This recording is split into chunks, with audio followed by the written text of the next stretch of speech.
Billy Taylor's here, the new artistic consultant on jazz at the Kennedy Center in Washington. Congratulations. Thank you. Thank you very much. One of the things I'd like to do down there is to bring folks like the man I'm going to be talking about today, because I'd like to straighten out a few things. Well, consult with us.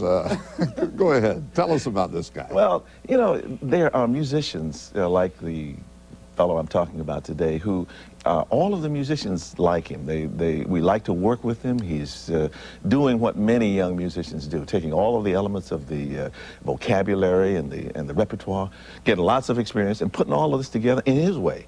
Yet, because he has obvious models, as all of us do when we start out, people say, well, he's a clone, or he's like this, he's like that. He sounds like Dizzy, or he sounds like right. Yeah, Miles well, depending on the job he's doing, usually.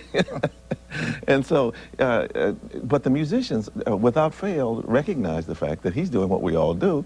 And, you know, he just goes about it in such a very musical and very creative and a very special way that you have to admire him, you know? He's his own man.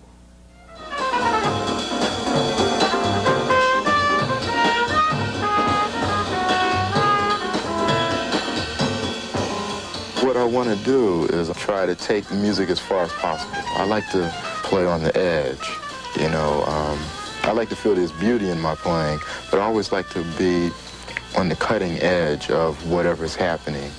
You know, try to do something different. If I'm not successful, that's okay, but, you know, just be brave enough to try.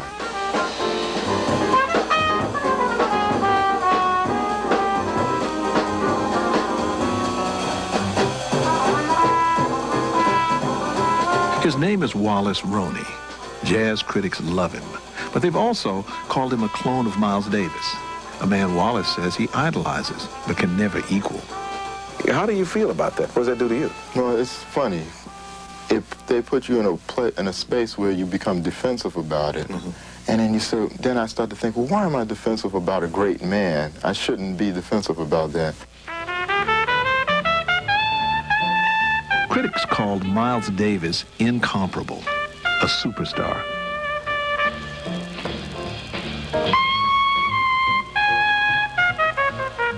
When a young Miles was making his biggest impact on the jazz scene, Wallace was just a baby. Wallace's father, a jazz fan, loved Miles Davis's sound. He was always playing records of Miles and Lee Morgan, Clifford Brown, and it was just a natural thing for me. I can't explain it. It's just something I always, from the beginning, I just wanted to do. I tell the story a lot about how my father used to have a trumpet around the house, and I used to want to play it. And I said, Dad, could you get me a trumpet? And he would say, well, if you can make a sound out of the trumpet, I'll get you a trumpet. But he would never let me play his trumpet. So, but when he would go to work, my mother would let me take a, blow on the trumpet. So one day he came home, and I asked him again, and my mother let me take the trumpet out of the case, and I blew a note, and I thought, oh.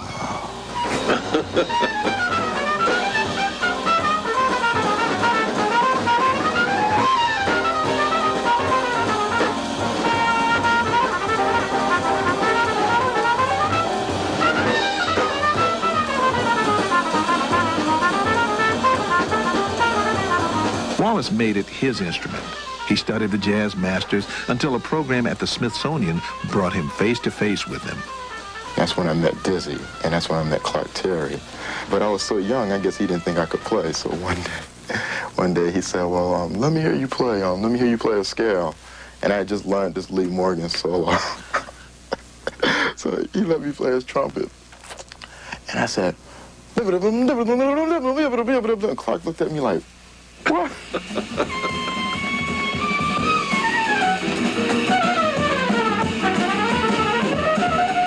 After attending the Berklee School of Music, he played with Art Blakey and Tony Williams. He won the 1990 Downbeat Magazine Critics Poll as Best Trumpeter to Watch.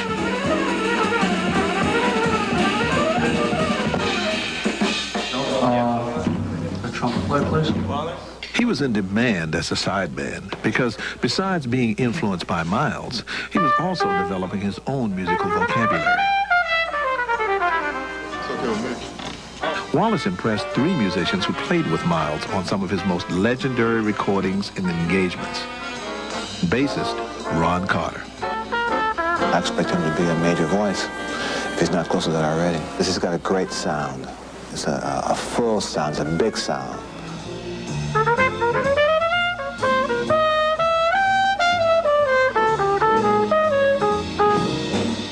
Saxophonist Wayne Shorter. There are some musical astronauts in the world. And when I say some, I mean a few. I do believe that Wallace is one of these astronauts.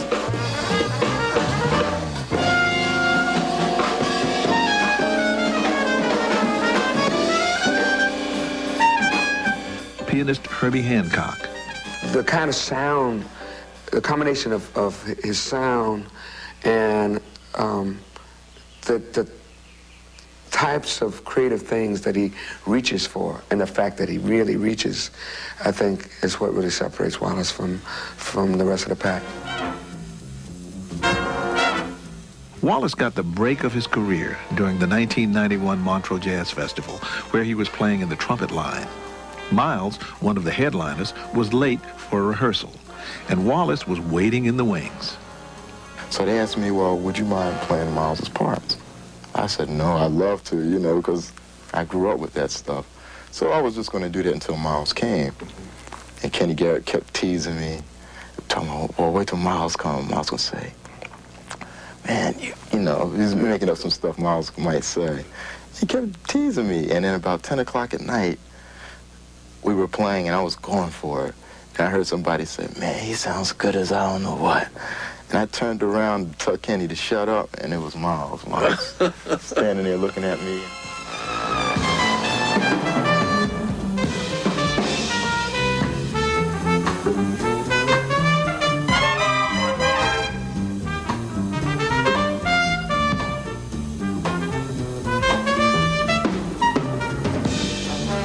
Wallace and his idol played side by side. Miles liked what he heard and encouraged him.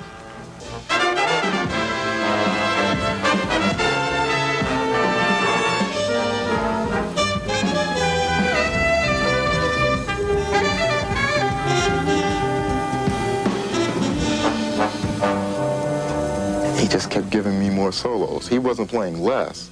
He just gave me like I was the second horn, and we would share solos, and he would talk. I'd ask him a question, and he would take all day to answer. Like, one answer wasn't enough. So by the time we got to that concert, it was magic, you know.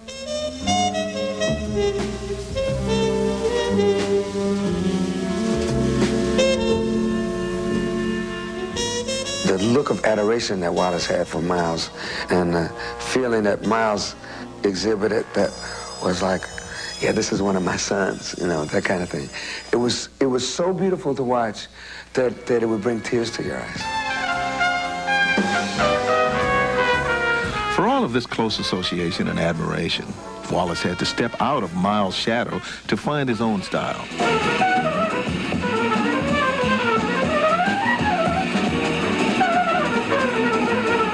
He's hoping that someday the critics will compare others to him.